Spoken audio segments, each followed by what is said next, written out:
Elvis Memphis, so heißt die brandneue Veröffentlichung von Sony RCA. Ein 5-CD-Boxset und ein 2-LP-Set. Mein Review jetzt gleich nach dem Intro.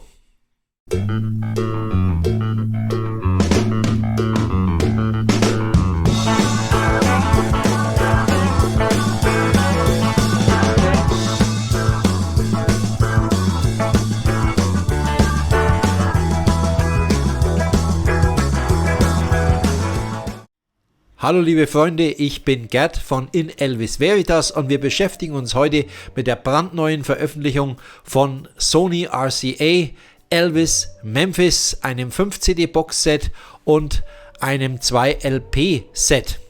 Ja, bevor wir aber einsteigen, liebe Freunde, möchte ich euch noch bitten, falls ihr es noch nicht getan habt, mir ein Abo dazulassen, ein Gefällt mir, ein Abo und die Alarmglocke zu abonnieren. Ihr wisst ja, ich habe es letztes Mal gesagt, bei 1000 Abonnenten, ich bin jetzt bei 830, glaube ich, also wir sind auf einem sehr, sehr guten Weg mit dem Kanal. Bei 1000 Abonnenten wird es eine Verlosung geben unter allen Abonnenten mit einem wertvollen Preis, könnt ihr euch schon da freuen. Empfehlt den Kanal weiter und ja, euer Elvis-Kanal mit Reviews in deutscher Sprache von Gerd in Elvis Veritas. Aber jetzt geht's los. Ja, in meinem Review möchte ich mal ein bisschen darauf eingehen. Jetzt ist ein bisschen Zeit vergangen. Ich war auch im Urlaub gewesen. Ich wollte auch in aller Ruhe mir die Songs durchhören, wirklich intensiv mit Kopfhörer und so weiter.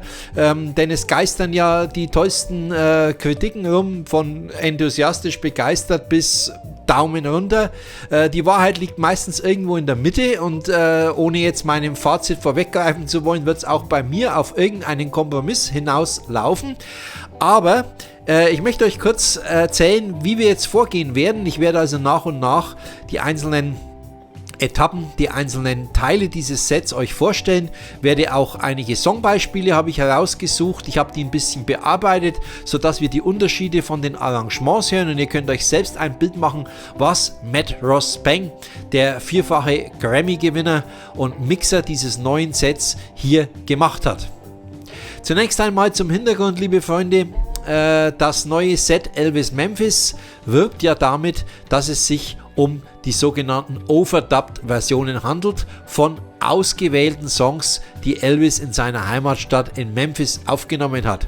Das ist schon gleich mal der erste wichtige Hinweis. Wir bekommen nämlich nicht ein komplettes Set, das alle Songs beinhaltet, die Elvis jemals in Memphis aufgenommen hat. So weit geht man dann bei RCA nicht, denn schließlich wird es ja auch später noch Veröffentlichungen geben.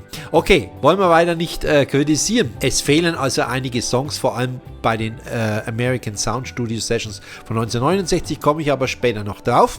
Im Set selbst wirbt man damit, dass das Jubiläum von That's Alright Mama, der Song, der vor 70 Jahren aufgenommen wurde, am 5. Juli 1954 bei Sam Phillips im Sun Studio, das ist so der Aufhänger für dieses Set Elvis Memphis. Der Hype-Sticker auf der LP und auch auf dem CD-Set schreibt: Features newly mixed tracks from Grammy Award-winning producer Matt Ross Spang, pure and without overdubs. Naja, also da werde ich später noch drauf kommen, dass das so nicht ganz stimmt. Aber werden wir alles gleich hören. So, aber jetzt steigen wir ein. Wir schnappen uns die erste CD bzw. die erste LP und beschäftigen uns kurz mit den Sun-Aufnahmen. Ich werde das sehr kurz machen, denn die Sun-Aufnahmen, die wir hier vorliegen haben, sind also, ich sage jetzt mal, in der derzeit bestmöglichen Qualität vorhanden.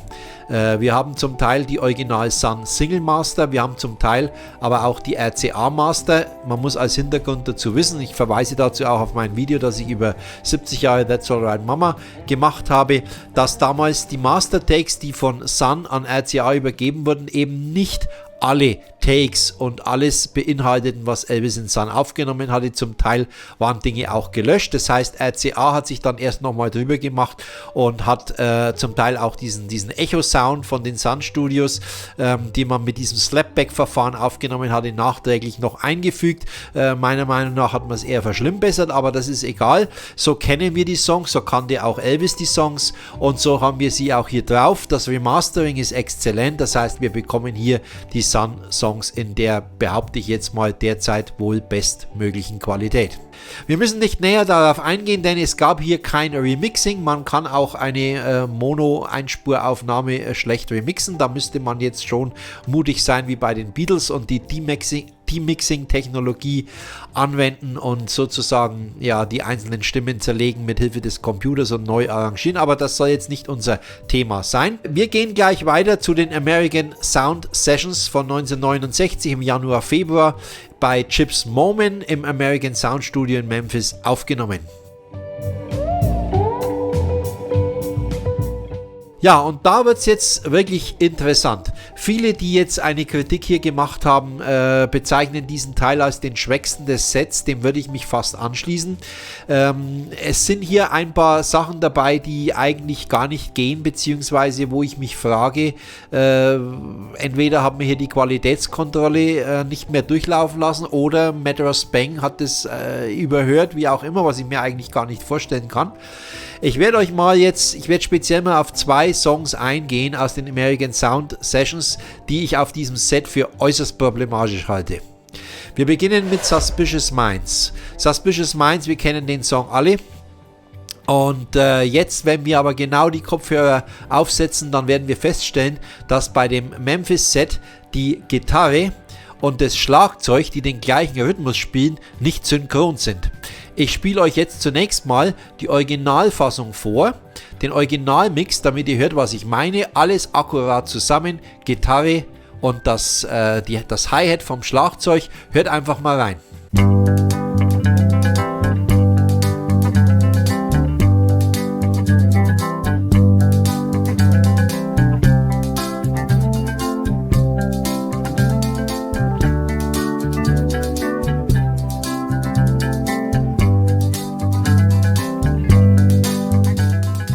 Und jetzt hören wir uns die 2024er Fassung an, die ich mir eigentlich nicht wirklich erklären kann, denn ihr habt gerade den Master Take gehört und ihr habt gehört, dass das 100% beieinander ist, denn die Musiker in den American Sound Studios waren ja auch 5 Sterne Deluxe, sage ich jetzt mal. An denen kann es definitiv nicht liegen. Es muss also entweder ein Remastering oder ein Remixing-Fehler sein. Wie auch immer, wir hören mal rein und ihr werdet gleich merken, dass die Gitarre ein bisschen verschleppt, dass die nicht synchron zum Hi-Hat ist. Wir hören rein.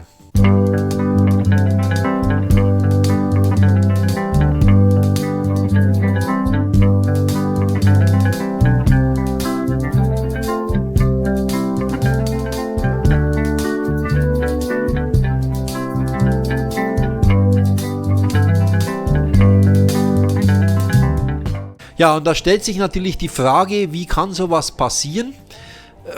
Hat man hier in der Technik schlampig gearbeitet? Hat die Qualitätskontrolle versagt? Ich weiß es nicht. Meiner Meinung nach aber ein absoluter No-Go, ein absoluter Minuspunkt. Hier müsste Sony RCA nachbessern. Das meine ich jetzt ganz ernst. Man müsste zumindest bei der physischen Veröffentlichung, sprich bei den CDs wie auch bei der LP, das eigentlich nochmal korrigieren, denn so kann man das nicht stehen lassen. Wenn das der ultimative Suspicious Minds Mix, wohlgemerkt ohne Overdubs, sein soll, sorry, das geht überhaupt nicht. Kommen wir zu Don't Cry Daddy. Don't Cry Daddy hätte ich fast als das Highlight auf diesem Set, zumindest was die 69er Sessions betrifft, bezeichnet. Wir hören eine fantastische akustische Begleitung, akustische Gitarre. Wir hören mal kurz rein.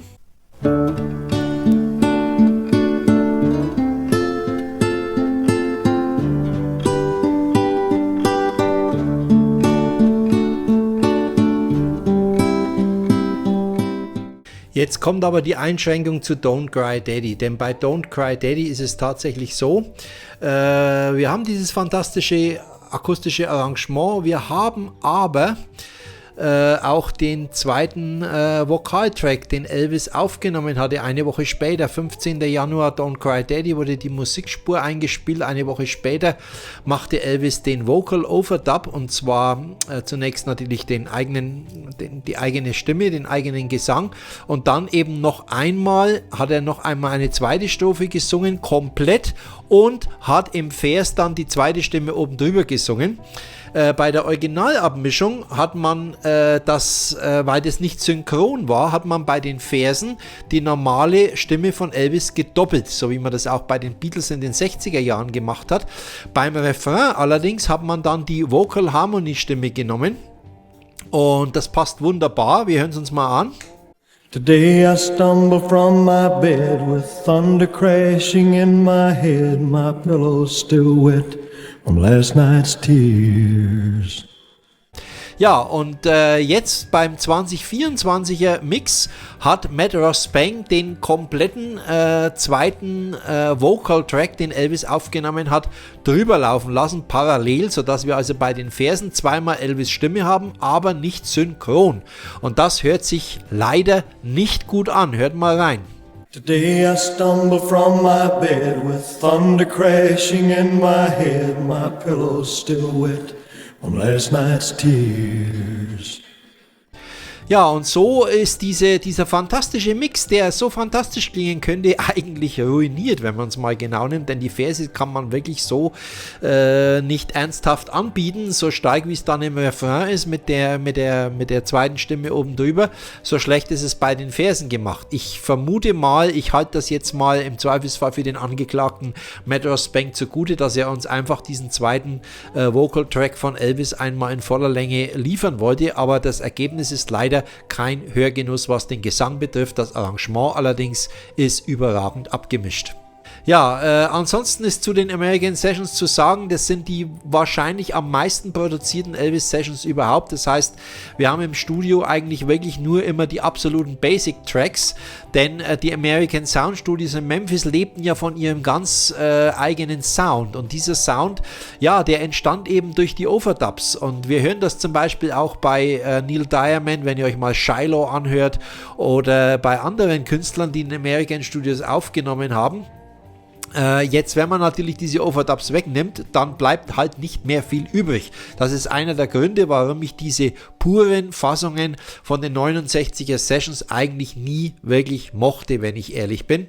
Und es geht mir hier auch nicht anders. Hinzu kommt noch eben das mit Suspicious Minds und hier mit Don't Cry Daddy, wie ich finde, 2 Fehlgriffe getan wurden. Ihr könnt das natürlich gerne anders sehen, schreibt es in die Kommentare unten rein.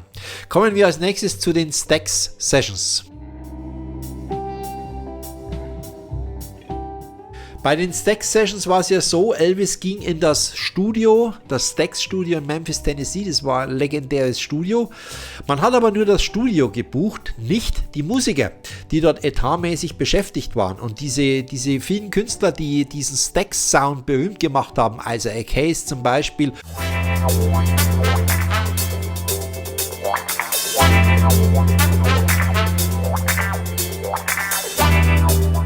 oder auch Elvis Begleitgruppe Sweet Inspirations haben auch im Stax Studio aufgenommen.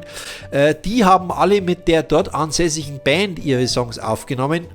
Nicht Elvis Presley, er hat seine eigenen Leute mitgebracht, das soll jetzt keine Abwertung sein, nur sind die Stax Sessions von Elvis für die Stax Studios eigentlich untypisch, wenn man es mal genau nimmt, der Sound ist eher untypisch, macht aber nichts, trotzdem waren es zumindest in Teilen erfolgreiche Sessions, sie fanden ja im Juli und im Dezember 73 statt, die Juli Sessions waren nicht so ergiebig, die im Dezember waren deutlich ergiebiger.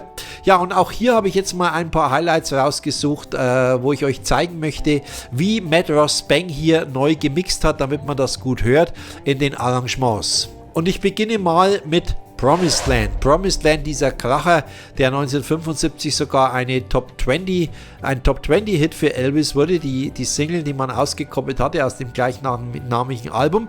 Hier hat Matt Ross Spang was Interessantes gemacht. Er hat die Orgelsteiger in den Vordergrund gemischt. Es ist ja grundsätzlich so, wenn man im Studio aufnimmt und die Musiker wissen, es kommen noch Overdubs später hinzu, dann machen die, um den Sänger hier praktisch ein Bild von dem Song auch zu geben, wie er wirklich klingt, dann macht zum Beispiel der Organist oder auch die Gitarre manche Dinge rein, die man später wieder rausmischt, weil man ja dann die Overdubs hat. Hier kann man sie hören und Matt Ross Spang hat, und ich finde das klingt toll, die Orgelsteiger in den Vordergrund gemischt. Hört mal rein.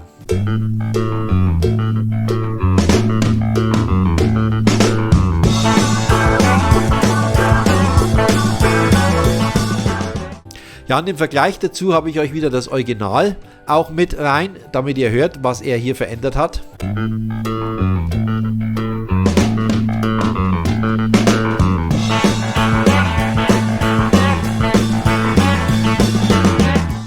Ja, kommen wir als nächstes zu einem meiner absoluten Lieblingssongs von Elvis überhaupt, aber natürlich auch aus diesen Sessions, If You Talk in Your Sleep.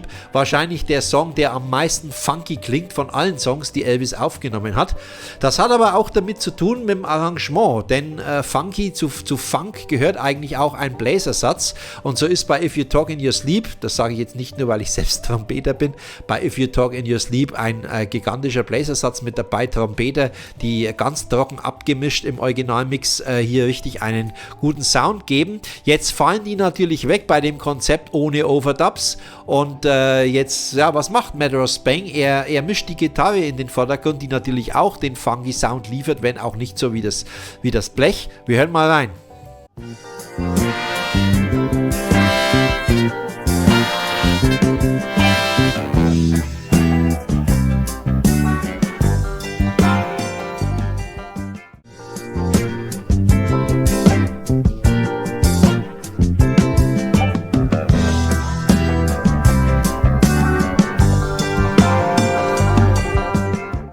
Ja, wir sind immer noch bei den Stax Sessions. Ein weiterer Song, über den wir sprechen könnten, wäre Raised on Rock. Für mich einer der ja doch ziemlich stark unterschätzten Songs von Elvis aus dieser Zeit. Die Single war ja kein Erfolg. Für mich eigentlich ein bisschen schleierhaft, wobei ich aber sagen muss, jetzt, wenn man andere Mixes hört, die klingen natürlich deutlich kräftiger, so auch der hier von Meteor's Spang. Und was hier das Besondere an Raised on Rock ist gar nicht so sehr der Mix, sondern wir bekommen tatsächlich nochmal 20 Sekunden obendrauf. Der Song wurde im Originalmix früher ausgeblendet als hier, und das ist übrigens bei anderen Songs auch noch der Fall auf diesem Set. Und wir bekommen hier sozusagen ein längeres Fade-Out, sodass wir nochmal ein bisschen was hören, und da habe ich euch auch mal einen Schnipsel mitgebracht.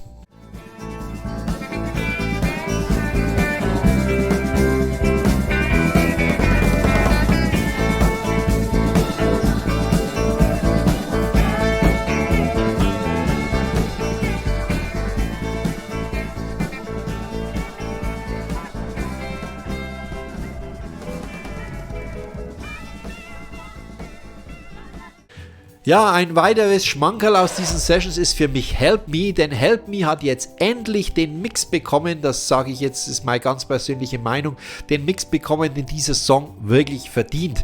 Denn man hat ich habe ein Video dazu gemacht, Reaction-Video, ich verlinke es euch oben, da habe ich auch schon drüber gesprochen. Für mich ist Cheryl Nielsen im Originalmix viel zu laut gewesen, gerade in Verbindung auch im Refrain dann mit den Background-Sängern, das ist alles zu schrill, zu laut, das ist mir zu wenig Elvis. Hat mir nie gefallen, auch die Streicher, das ist alles überladen, das muss alles nicht sein, dieser schöne Country-Gospel-Sound, und Meteor Spang ist es gelungen, jetzt diesen Song wirklich so zu mixen, ohne die Overdubs, dass er richtig gut klingt, und Cheryl Nielsen auch in der Lautstärke zurückgenommen, sodass wir jetzt ein super schönes Klangbild haben, und da hören wir auch mal rein.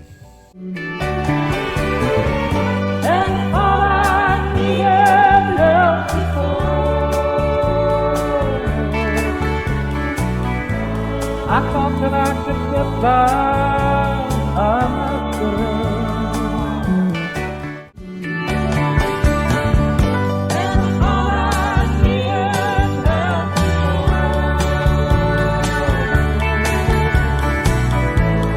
thought that I could get by.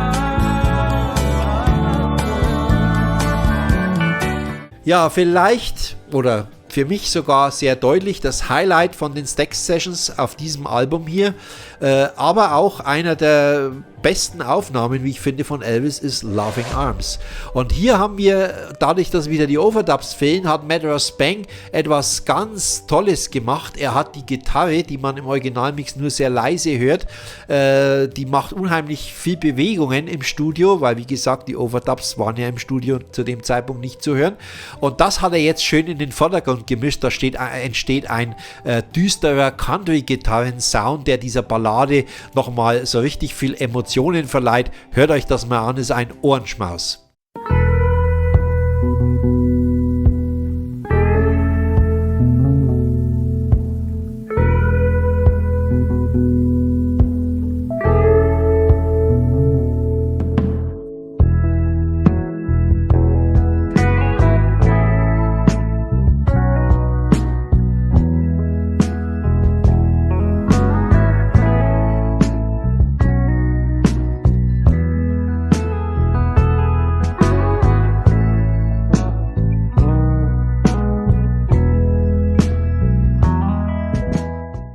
Ja, Loving Arms für mich vielleicht die großartigste Fassung überhaupt, die wir in diesem ganzen Set haben, aber das ist natürlich Geschmackssache. Ihr könnt gerne wieder in die Kommentare reinschreiben, was euer Favorit aus diesem Memphis-Set ist. Ja, soweit zu den Stax Sessions. Wir gehen einen Schritt weiter zum Elvis-Konzert am 20. März 1974 im Mid-South Coliseum Memphis, Tennessee. Das war ja das sogenannte Homecoming-Konzert, auch wenn er schon am 17. Mal dort gespielt hat. Es war also tatsächlich nicht das erste Konzert seit langer Zeit. Egal, dieses Konzert wurde mitgeschnitten und wir haben es in 3 Veröffentlichungen vorliegen. Die Originalversion, die war geschnitten, gekürzt, aus dem Jahr 74 für die LP Elvis Recorded Live on Stage in Memphis mit zusätzlichem Applaus noch gemischt. Ich habe dazu ein Video gemacht. Ich verlinke euch oben die Stelle. Und dann gab es 2014, wie ich finde, eine großartige Veröffentlichung von Sony Legacy. Wir bekamen das Konzert ungeschnitten, wir bekamen es ohne den lauteren Applaus. Und wir hatten sozusagen das ganze Konzert und nicht nur das, wir bekamen sogar noch ein weiteres Konzert mit dazu. 4 LPs, 2 CDs, klasse gemacht, ganz toll. Für mich immer noch die Nummer 1, auch wenn dieser Mix jetzt das Konzert nochmal neu bringt. Ich habe euch mal How Great Thou Art rausgesucht. Elvis hat ja dafür einen Grammy bekommen, damit ihr ein bisschen Eindruck bekommt, was Matt Ross Bank hier gemacht hat. Er geht ein bisschen den Weg von Prince from Another Planet. Das ist diese Veröffentlichung vom Madison Square Garden Konzert, die man, ich glaube 2012 war es, veröffentlicht hatte, wo man Elvis Stimme und auch alles ein bisschen mehr mit Hall versehen hat, sodass also diese Konzerthalle, diese große Konzerthalle, dieser Sound, dieser Eindruck entsteht, was es ja auch wirklich war. Und Matt Ross Bank geht jetzt auch wieder einen ähnlichen Weg, das heißt Elvis Stimme ist mit deutlich mehr Hall unterlegt. Wir hören mal rein.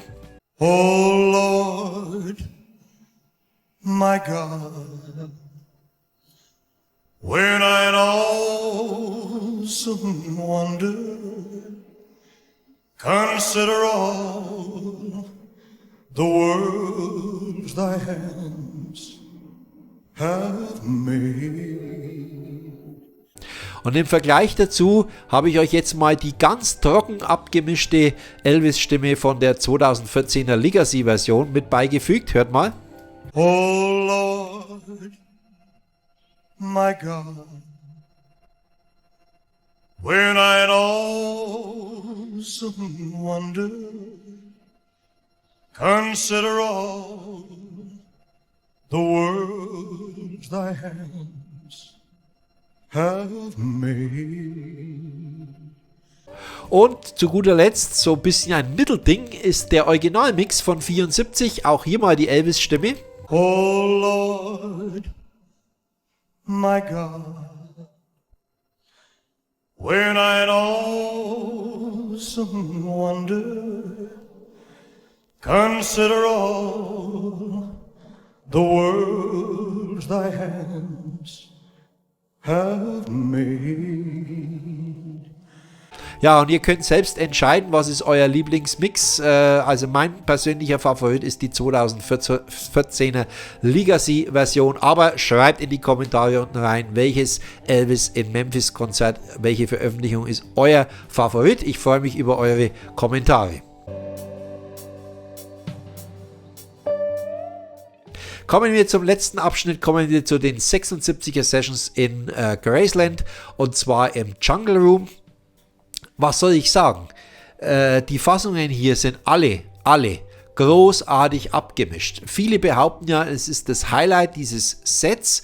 Bin ich eher bei Stax, wenn ich ehrlich bin. Aber trotzdem, es ist großartig. Obwohl die Overdubs fehlen, bei manchen Songs ist tatsächlich ein bisschen eine Lücke. The Last Farewell zum Beispiel, da fehlt einfach viel zu wenig.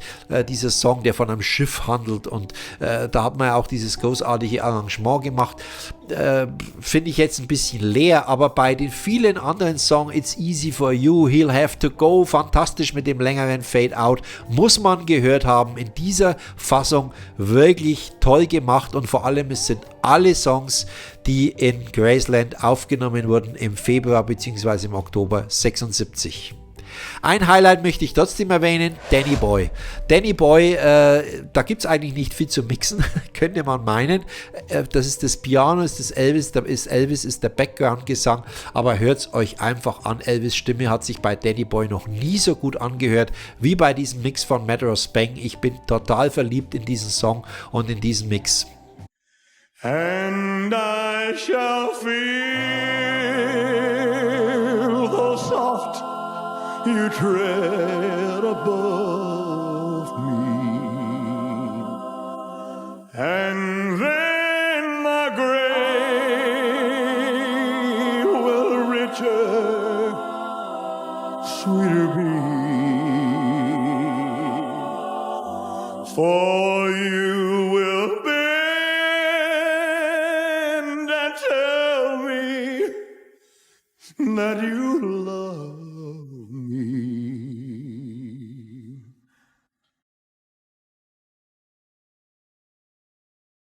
Ja, liebe Freunde, kommen wir nun zum Gesamtfazit. Muss man sich das Set kaufen, ja oder nein? Ich fange mal damit an. Zunächst mal ohne Overdubs. Stimmt nicht. Also es sind nicht alle Overdubs entfernt worden. Das sieht man schon am Beispiel von Don't Cry Daddy, was ich vorhin erwähnt habe. Denn diese Stimme war ja bereits overdubbed. Aber wollen wir mal nicht hier zu kritisch sein. Auch ansonsten ist es nicht so, dass alle Overdubs generell fehlen. Wir haben einen puren Studio-Mix weitestgehend bei den meisten Songs. Und was Matter of Spain gemacht hat, ist, er hat neu gemixt. Und das hat er, ich sag mal, in 90% der Fälle sehr, sehr gut gemacht. Unverzeihlich ist Suspicious Minds, dieser Fehler hätte nicht passieren dürfen. Ich weiß nicht, ob das jetzt tatsächlich Matter of Spain war oder ob das nicht auf das Konto von Vic Anesini geht, der das Mastering gemacht hat. Ich weiß es nicht.